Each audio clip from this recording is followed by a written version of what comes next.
नमस्कार साथियों, आज हमारे 10वीं कक्षा व पाठ्यक्रम हिंदी विषय के अंतर्गत काव्य खंड का चौथा पाठ मनुष्यता और इसके कवि हैं मैथिली शरण गुप्त की कविता प्रस्तुत करने जा रहा हूँ। कविता की व्याख्या प्रस्तुत करने के पहले आइए चलते हैं मैथिली शरण गुप्त के संक्षिप्त जीवन परिचय की ओर।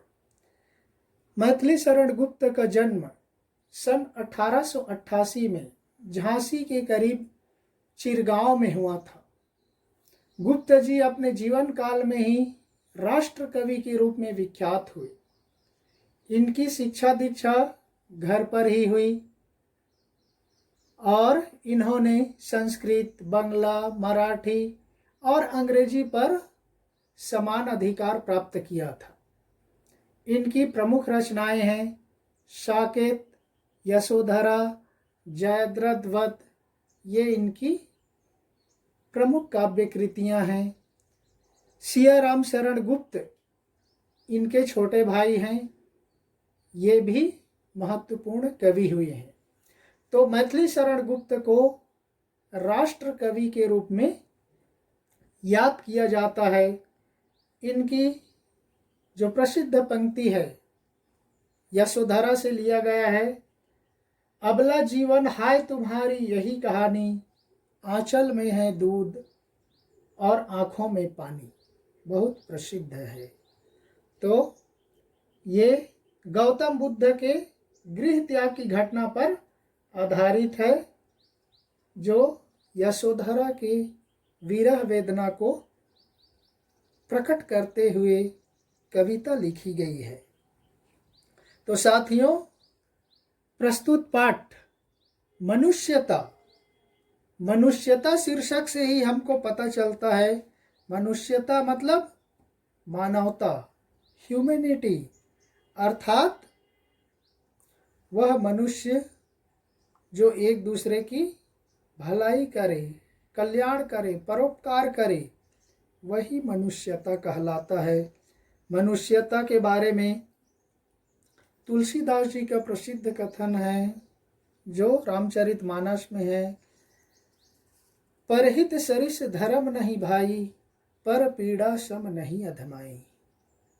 मनुष्यता वह होता है जो दूसरों के कल्याण के लिए, दूसरों की भलाई के लिए अपना सब कुछ त्याग देता है। इसलिए परोपकार को श्रेष्ठ धर्म कहा गया और उसी पर आधारित है आज का हमारा यह पाठ मनुष्यता, मानवता, आदमियत, ह्यूमैनिटी। तो आइए चलते हैं मनुष्यता के इन पदों की ओर। विचार लो कि मर्त्य हो न मृत्यु से डरो कभी, मरो परंतु यूं मरो कि याद जो करें सभी। हुई न यूं सुमृत्यु तो वृथा मरे वृथा जिए, मरा नहीं वही कि जो जिया न आपके लिए। वही पशु प्रवृत्ति है कि आप ही चरे, वही मनुष्य है कि जो मनुष्य के लिए मरे। देखिए साथियों, मनुष्यता, विचार लो कि मर्त्य हो न मृत्यु से डरो कभी। कवि बता रहे कि सोच लो, विचार लो कि तुम एक मरणशील हो। जैसे कि वहां पर चित्र में दिखाई दे रहा है, देखिए इस धरती पर जो भी आता है उसका अंत निश्चित होता है। तो इसलिए वह कहते हैं कि आप सोच लो, विचार लो कि आप मरणशील हो, मरने वाले हो। इसलिए मरने से, मृत्यु से कभी भी व्यक्ति को नहीं डरना चाहिए। उसको कभी भी मरने से डरना नहीं चाहिए। लेकिन जीते जी कैसे करना है, मरो परंतु यो मरो की याद जो करें सभी। लेकिन आप जीवन रहते ऐसा कर्म करो, ऐसा कार्य करो कि मरने के बाद भी लोग आपको याद करें। मरो, मरना तो है ही, लेकिन आप मरने के पहले ऐसा कार्य करो, ऐसा कर्म करो, क्योंकि भगवान श्री कृष्ण ने भी गीता में उपदेश दिया है, कर्मण्येवाधिकारस्ते मां फलेषु कदाचन कर्मफल हेतुर्भुमाते संगतो अस्तु कर्मणि। कर्म कर्म को महत्वपूर्ण माना है, इसलिए कर्म ऐसा करके जाओ कि आपके मरने के बाद भी लोग आपको सदियों तक याद रखें। आपका भौतिक शरीर भले ही नष्ट हो जाए, लेकिन यश रूपी शरीर हमेशा जीवित रहे। हुई न यो सुमृत्यु तो वृथा मरे वृथा जी। देखिए कवि कह रहे हैं, हुई न सुमृत्यु, यदि आपकी मृत्यु गौरवशाली मृत्यु नहीं हुई, आपका की मृत्यु स्मरणीय नहीं रही, तो आपका मरना भी बेकार है, जीना भी बेकार है। क्योंकि मनुष्य नाशवान है और इसलिए उसको जीते जी ऐसा कार्य करके जाना है कि मरने के बाद लोग उनको याद करें। और यदि आपकी मृत्यु सुमृत्यु नहीं हुई, गौरवशाली मृत्यु नहीं हुई, लोग आपके जाने के बाद आपको याद न करें, तो आपका मरना तो बेकार है ही, जीना भी बेकार है। मरा नहीं वही कि जो जिया न आपके लिए। कवि कहते हैं, वही व्यक्ति मरता है जो दूसरों के लिए नहीं जीता। जो दूसरों के लिए जीता है वो मर करके भी अमर हो जाता है।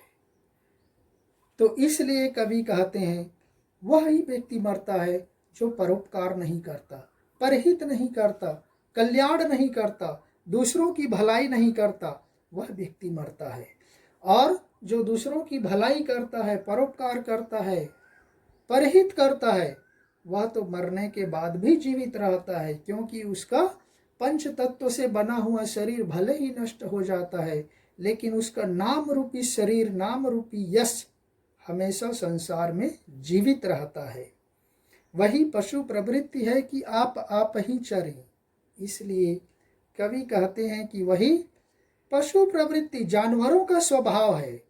वहाँ पर चित्र में देखिए आपको दिखाई दे रहा है, अपने आप खाते पीते। मनुष्य इसलिए श्रेष्ठ है कि उसमें बुद्धि है, वाणी की शक्ति है, बोलने की क्षमता है।